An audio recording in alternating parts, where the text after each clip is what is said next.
I built an imaginary company called Vosco. I was Veronica in Brazil. I was Jennifer in United States. I was John Lim in Singapore. I was Willie Jeong in Korea. So I made up 60 different names, acting as a multinational company that serves the captains globally. It's just that the captains shouldn't know it is the same guy. My guest today is Bahadir, the founder and CEO of Airalo, the company that sparked the global eSIM revolution and became the world's first eSIM unicorn. We talk about his unbelievable journey from supplying groceries to ships to building a billion-dollar company. And the moment Airalo was on the brink of collapse with only $36,000 in the bank, and why he rejects treating people like numbers. What is something about Airalo that people would be surprised to hear? When COVID started, we only had $36,000 in our bank account. This was, I guess, one of the hardest points in the company. We were just born and just, getting our traction. Things were hopefully going well, and we haven't raised our Series A money yet. So we had our seed money. COVID just came in, and everyone stopped traveling, and I had $36,000 in the bank account. You'll not meet payroll.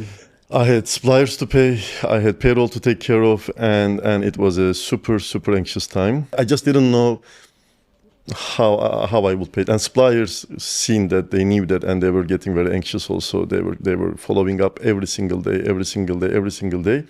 But the timing of that Series A just was incredible for us.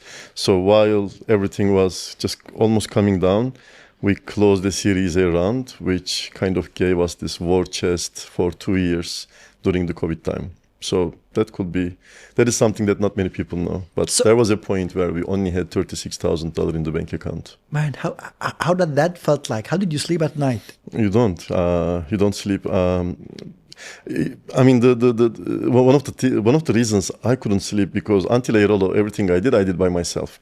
It was always a one-man show for me. So I actually never been in an organization before. So when things fail, it only fails for me, and I will just move on to the next thing. But when you're responsible for people, a big team and their expectations, things were more complicated. So it was a very tough time. For me personally, again, it was because there were not people involved. If it was just me, I will probably say, you know what, this is just another failed attempt, just like my other 15 attempts to build something. So I will just move on to the next thing. That's what I will do. But when there are people involved, it's a whole different anxiety. But I'm super glad that things just fell into the right place. Take me back to the origin of Airalo. I know that you had multiple ventures, but one of them I think that led to Airalo, which is you used to sell groceries to other ships. Can you walk me through it? Yeah, so there's this business, not many people think about it, but basically it's called the ship supply business. What happens is when a ship comes to ports like Jebel Ali, or when they go to Busan, Korea, or Brazil, there are 25 to 27 sailors on a ship, including the ship captain. So these people need groceries just like you and I do, but they need it for 2 months, 3 months, because they have these long voyages, doing ocean voyages. And the needs are the same as everyone. They need potatoes, they need tomatoes, they need drinks. So what I did was I started visiting these ships in the port in Turkey, and whatever they needed, I would go onto the ship, I will talk to the ship captain, I will get their list of needs, and then I would go to the supermarkets, the big markets, and I will just procure everything, and I will bring it back to the port. This is basically what I was doing in Turkey. And then what I realized was, if I can reach this captain, because I have his email, the ship's email now, I can reach this captain, I am in contact because he's coming to Turkey. Why don't I do the same thing when he's going to Korea, when he's going to Japan, when he's going to Brazil? All I need to do is to tell him, hey captain, this is Bahadir. Remember, I supplied you in Turkey. Now that you are going to Korea, I can help, do your supplies. All I need to do also was just find a warehouse there and be a broker to this supply, basically. What happened was the captain didn't take me seriously, because it was like, okay, Bahadir, thank you for helping us in Turkey, but I can find a supplier in Korea. I'm not going to let someone sitting in his balcony in his parents' home arrange my ship supplies in Korea, in Brazil. It wouldn't work. So I did this simple trick. I built an imaginary company called Vosco, World Ship Supply Company. And I opened 60 different emails. So it was Korea@vosco.com, Brazil@vosco.com, Japan@vosco.com, Spain@vosco.com. And what I realized was I can do this just like, Uber Eats, just like Foodpanda has this restaurant network. I can build a warehouse network at the ports where I can reach out to every big warehouse in those ports and say, hey, I'm going to bring you guys business when the ships are coming, because I can catch the captains in the middle of the ocean before they even arrive the port. I was reaching them through satellite. It's just that the captains shouldn't know it is the same guy. So I was Veronica in Brazil, I was Jennifer in United States, I was John Lim in Singapore, I was Willie Jeong in Korea. So I made up 60 different names, acting as a multinational company that serves the captains globally. And basically, Veronica will reach out when the captain is coming to Brazil, and the captain will say, Veronica, sounds good, this is our list. And this is how basically things started. The problem will be sometimes the captain would invite Veronica to the ship. He will say, hey, Veronica, we are receiving the goods. Thank you so much. Would you like to come to the ship? I would like to show you around the ship. Veronica would always be sick on those days.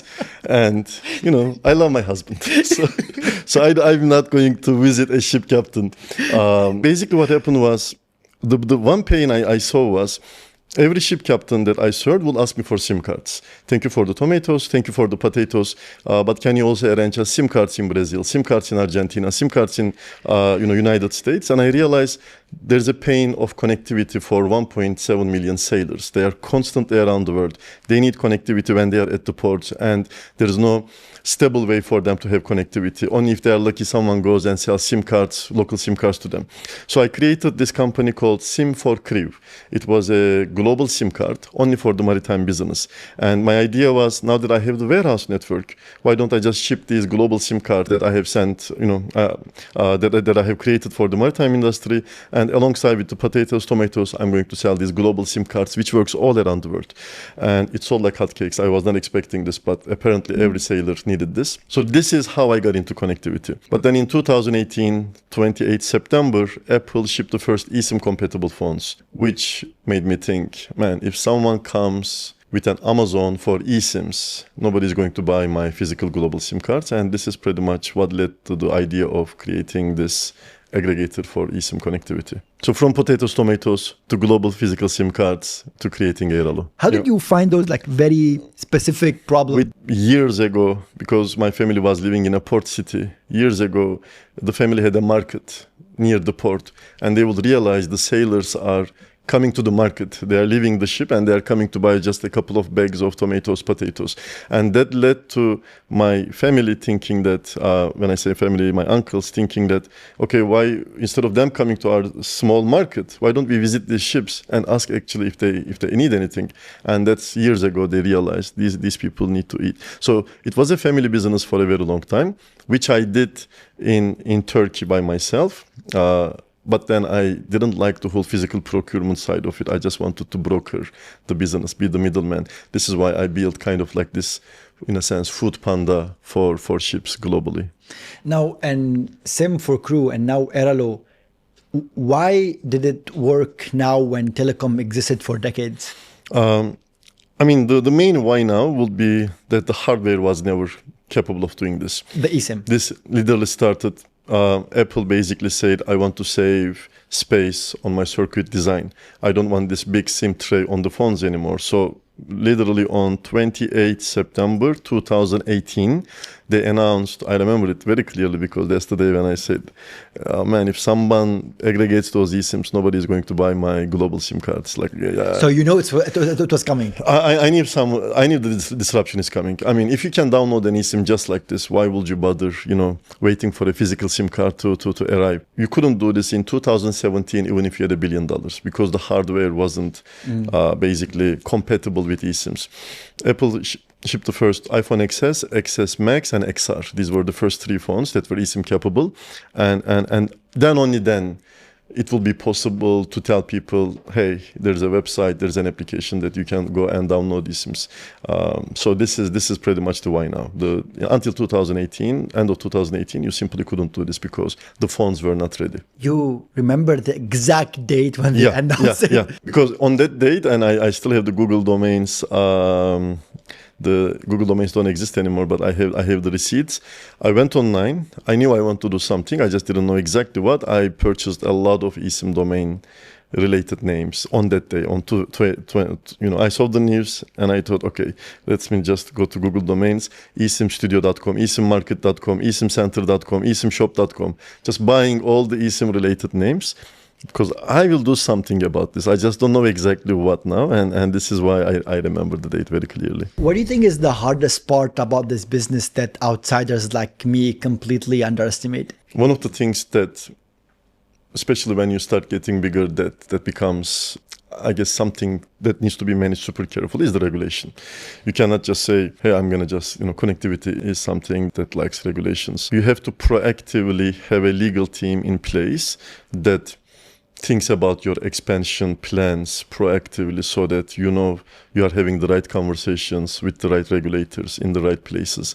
This is not, when you first start, maybe it is not very much needed, but when numbers get super big and when you actually become almost a big telecom company by yourself, the regulators start chiming in. And this is one part we are very careful about, and we are in touch with the regulators all the time. So outsiders may not know that there is definitely a, regulatory conversation going on in many countries all the time.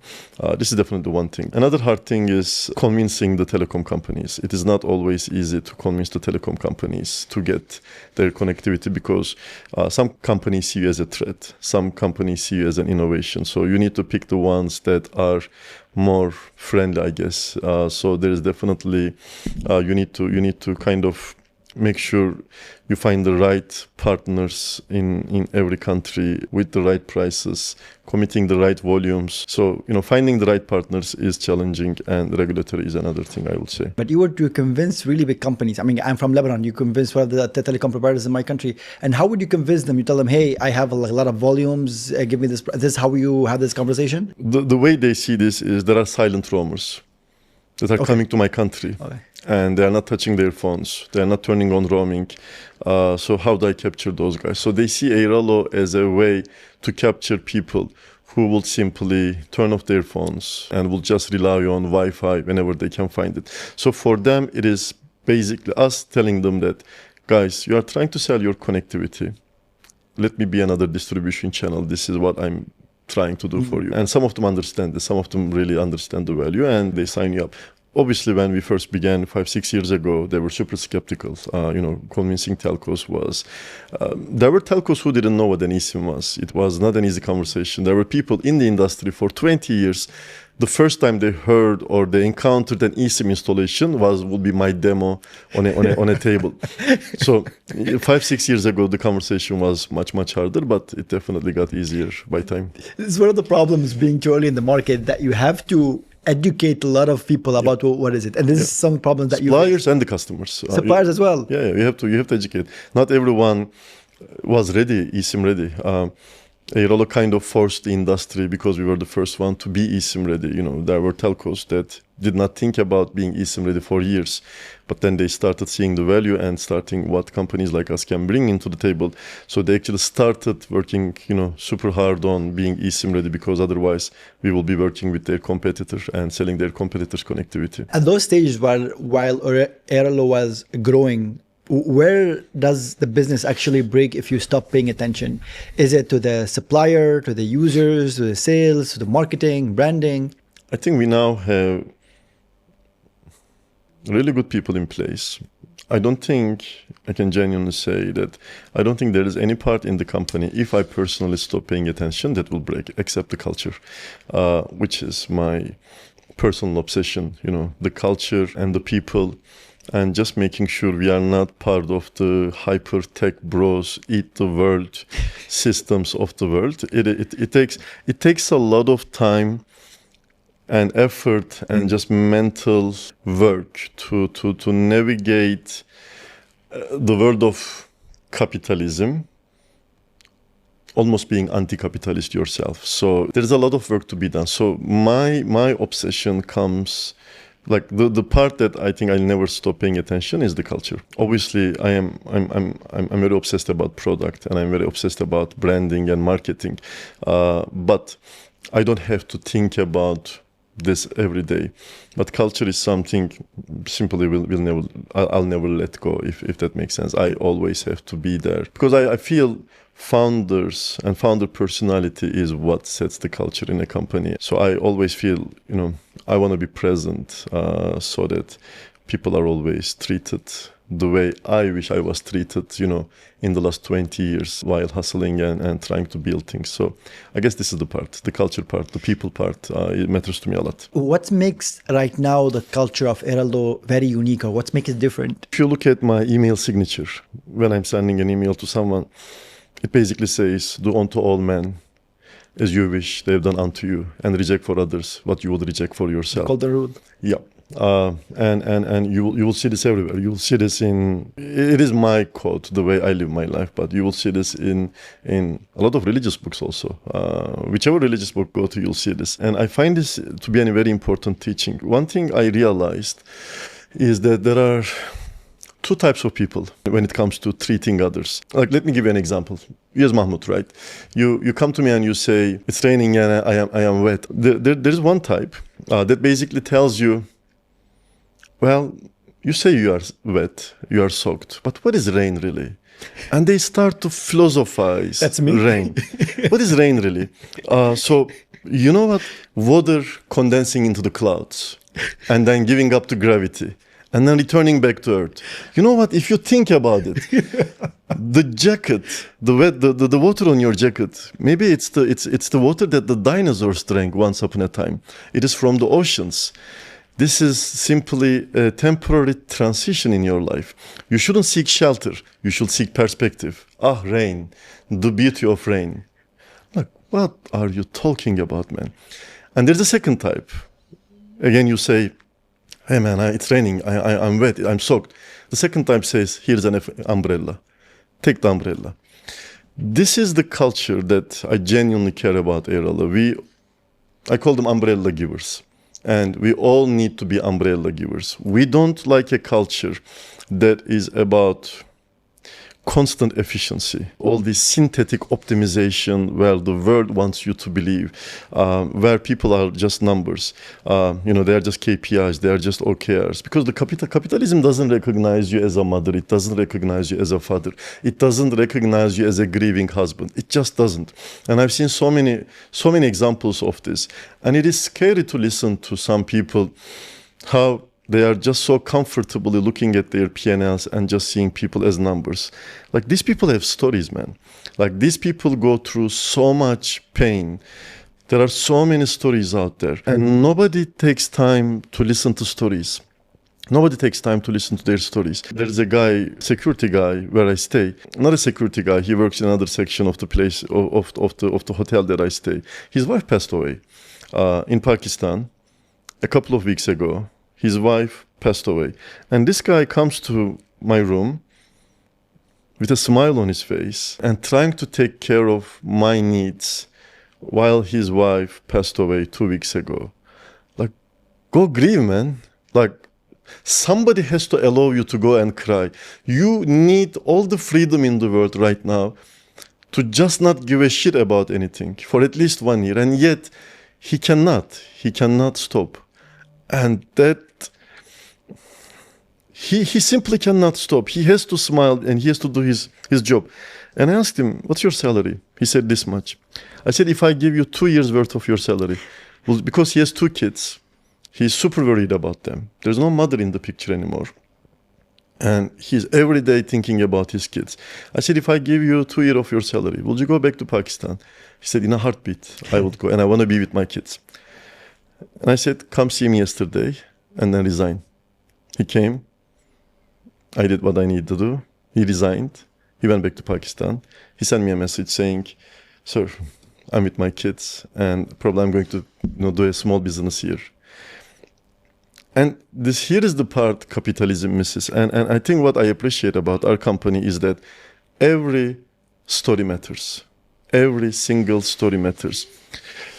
And greater good, terms like greater good has no place in our company. Well, this works for 70% of the company, that should be it. No, it doesn't work. It has to work for every single person because every single person is a story. Every single person has pain. Every single person is dealing with a lot of things. But capitalism or companies, usually they just like to say, well, for the greater good, What the hell is a greater good? What does that even mean?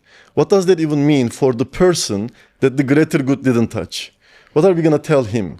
What are we going to tell him when he goes home, when he cannot pay his rent, when he cannot afford to put food on the table? What's your greater good going to tell this man? Because, see, the world sees everything as statistics. Well, statistics. Statistics mean nothing to an individual. It means nothing. If you can do this and 70%, this means shit to an individual who is not in your 70%. But yet every story matters. The story of that guy matters, right? The one that has 2 kids to take care of. And at Airalo, we are super careful about making sure every story is heard genuinely. I'm someone who has been scolded a lot in his life, and I had to swallow fire for others.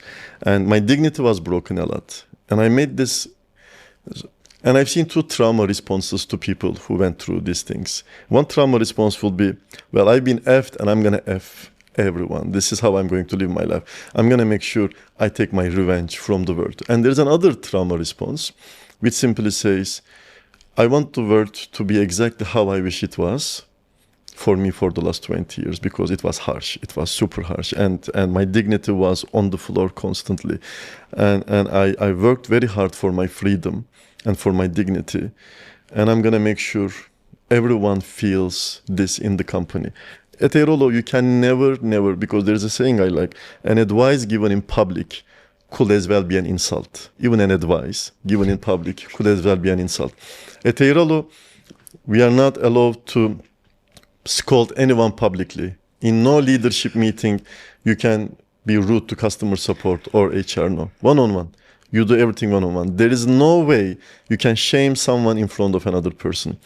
Because I want everyone to wake up with their dignity and with their head high up. This is a mother. This is a father, man. This is someone's role model.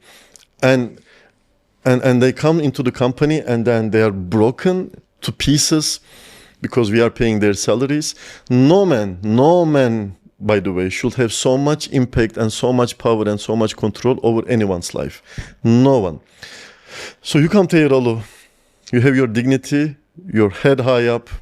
I want you to finish your day head high up, and you go home as the man, as the woman that you are, as that honorable person, because nobody has broken you in the middle of the day. And you go to home feeling like that father that you are to your kids. Because many companies crush that. Many companies kill people's dignity. So Airalo's culture is a place where we don't deal with greater good. Every story matters. People are people. Stories are stories. Nobody is numbers. We don't buy things like hire slow, fire fast. What? Fire fast? The idea. I wish I could draw this somewhere. I wish I could just make a movie about this. The idea that you even talk about like this about people, fire fast. I'm just constantly amazed that we are all living like we have 700 years to live. It's like, man, I'm gonna be this much ambitious, and I'm going to just be this angry, and I'm going to do all this for the first 100 years of my life, but then I'm gonna enjoy the next 600 years. Because this is how people are living their lives, as if they have 700 years to live. Dude, you are already 35, 40. And, the returns are diminishing at some point. And statistically, we have like 70 years, 75 years. Are you sure this is how you want to live this 30 years? Are you really sure you want to live your life with this, controlling and making people's lives hell and just seeing everyone as numbers and just eating the world? At Airalo, we believe in this. We don't need to play by these rules. We don't need to be hyper-tech bros trying to eat the world. It doesn't have to be a zero-sum game. For us to survive, everyone has to die is not how we live our lives. There is enough food, and there is enough market, and there is enough to share with everyone. And that's a good thing. Well, why is it so important for you that the people that you work with to feel valued and not be scolded in public, and to go home and still be proud of what they are? Because it was important to me, and people didn't really care. And it's a promise that I made to myself. if you are broken, there was a time I was just like, man, life sucks. Like, I don't think it gets any lower than this. And there was a time I felt this, and I needed umbrella givers. I needed, I, and it wasn't there, and my dignity was broken, and I was scolded by people I would pitch, or I would try to do things with. So it is very important for me that, because I know that feeling, and I don't want this for anyone. And this is why it is very important for me in this company that every story is heard, nobody is scolded, and the dignity, man. The dignity, so that we live good lives, we live happy lives, and people feel financially safe and psychologically safe at the same time. This is very important for me. Not just financial safety, but they feel so safe knowing that this is a good place. Not that it's a family, by the way. I don't do so companies are families BS. By the way, I think families are overrated. So I see siblings not talking to each other for 10 years. So this is not a family. This is still a team. But it's a bunch of common people. No flashy people. No big jargons. No moonshot hires. Bunch of common people. Bunch of umbrella givers. Bunch of builders putting out uncommon results that touch many people's lives. And that's it. And we are all trying to be happy. And in the pursuit of happiness, we are trying to build something that makes other people happy. And we are all gonna die later. This is pretty much it. And I don't think it is that deep, like the world wants to like, it's not that deep. Man, let me try to push against this. Let's say if I'm a manager, I'm a CEO, I'm a founder CEO, and I have those employees. Yes, I care about their stories. Yes, they're going through a lot, but eventually I have responsibility to my shareholder as well. I have I have a responsibility that if someone is not performing well, no, that's different. Okay, someone is not performing well is different, but to make a profitable company more profitable and slashing people off the P&L, that is where you fight your investors. And you say, as long as I'm the CEO, this is never going to happen in this company. Like, how much more profitable are you planning to get? Seriously, what's the end game? What is the end game? This is where I have a problem. Like, we are not, if somebody is not performing, and we do our best to make sure this person gets to the standards, and we do talk and we have conversations, but that doesn't mean that we don't do our best. But my problem is when you just see people as numbers for the sake of profitability, for the sake of making more money. This is where my problem lies. I see this, LinkedIn is such a hellhole sometimes. I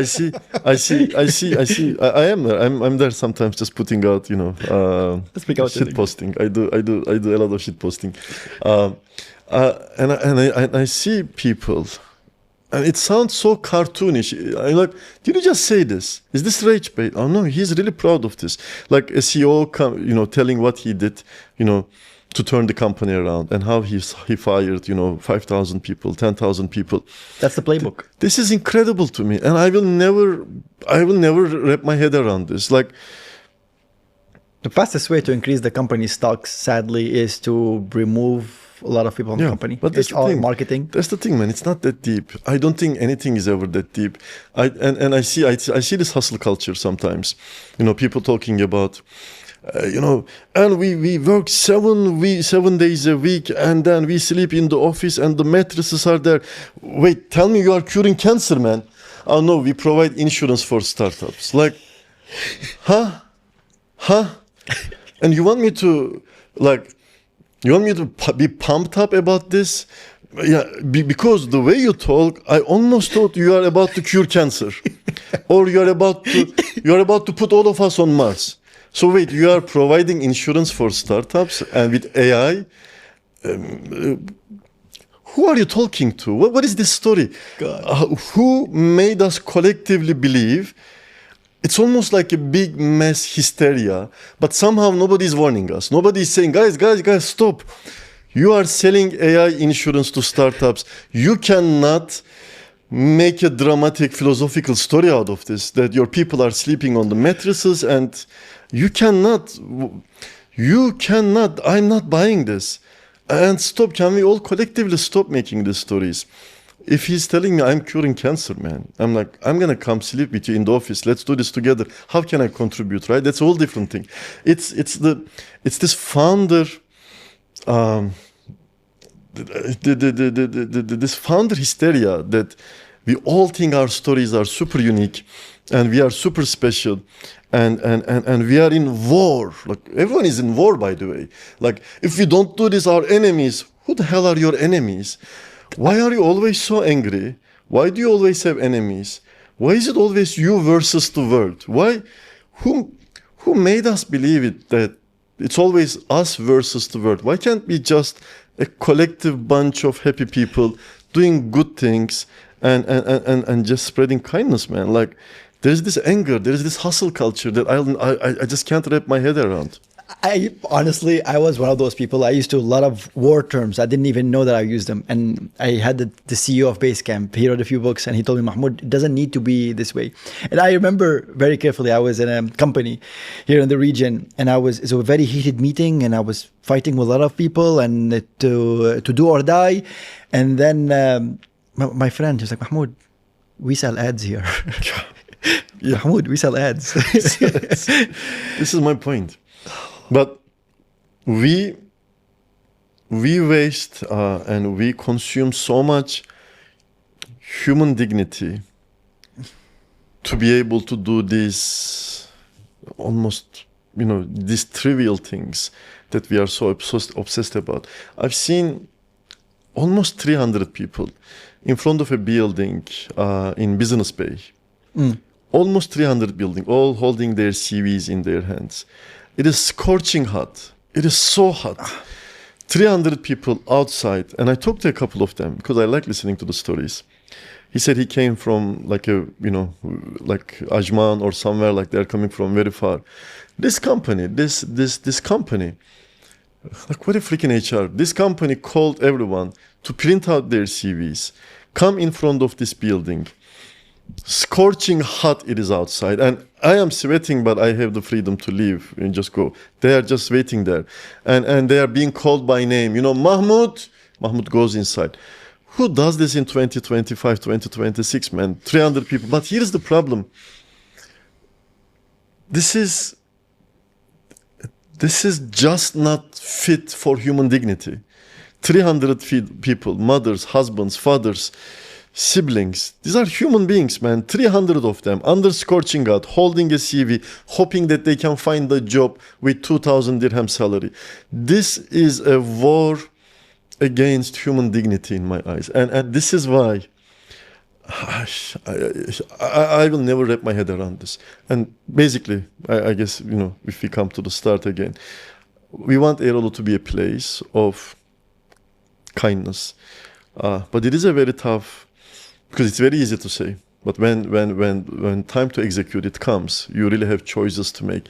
And I like to think we are always trying to make the right choices. And it is super important that Airalo becomes a place of common people putting out uncommon results.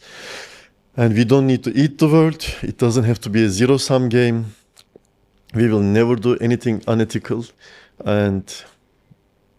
And we are aware of what we are doing. We are giving connectivity to people, and that is it. This proves there's no one playbook, one right way to do it. Because, for example, Jason Huang, the CEO of NVIDIA, he's very famous that he have like several people that reports under him, and he doesn't give feedback one-on-one. If scolding or feedback is always done in public, he was like, I lose time if I do it one-on-one. Do it in public, you educate the rest. And where you're saying, no, you can make money, you can build impactful businesses, but you can still care about the dignity of your employee. You can. I believe this. Also, again, he sounds like someone who has 700 years to live. But because again, it's really not that deep. I don't find any of this very deep. We are just a bunch of people going through life, and that's really it in my eyes. What I believe is, if we are gonna go into this, is there are many founders who think they are amazing, or who think they are making, all the right calls, purely because they have product market fit. Look, sometimes you get lucky, man. You find something, you stumble upon something, and you have product market fit. Because people like what you are selling and they want to buy what you are selling, you kind of get under this illusion. I must be an amazing founder, and all these calls that I'm making, fire this and fire that. Man, what a hot shot I am. Sir, not really. You just have an amazing product. Trust me, if you were to replace you with someone else, this thing would still work. If you replace me with someone else, people will still use our eSIMs, and they will still. And we have amazing people. We have an amazing CEO, amazing C-levels, amazing managers, amazing people, all the way to Philippines, the support team. If I were to take 6 months off today, Airalo would pretty much function how it functions today. And everyone would be okay. We would be okay. But the thing about many founders is that they forget that, dude, you had PMF. You stumbled upon a good idea, a good product at the right time. You were lucky to be in that place. Many founders I see, like, think about this. Google has 300 products that failed. Yeah. 300 products. Wait, it's the same founders. It's the same team. Why did they fail? PMF. Yeah, I remember now. Product market fit. So whenever a founder, kind of just, gets under the illusion that, man, I must be an amazing person, I like to remind them and myself, we happen to be in a good place at the right time. We found ideas and we executed them in the right time. But that doesn't mean that a lot of calls that you are making are the right calls. You are making a lot of shit calls, man. I follow you a lot on Instagram, and you're one of my favorite, on LinkedIn. You're one of my favorite accounts. You don't post a lot, but I like you take your work very seriously, but you don't take yourself very seriously. Yeah. The post that you post is very different than, you're not trying to position yourself as the rest of the world, including myself, as a thought leader, or we take ourselves very seriously. Yeah. Why? I can't.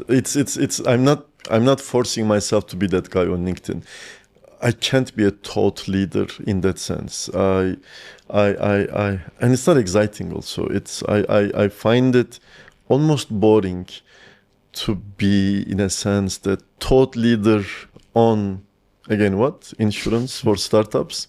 Again, it's not that deep, and it's not, I know we all want to feel something, want to feel very special.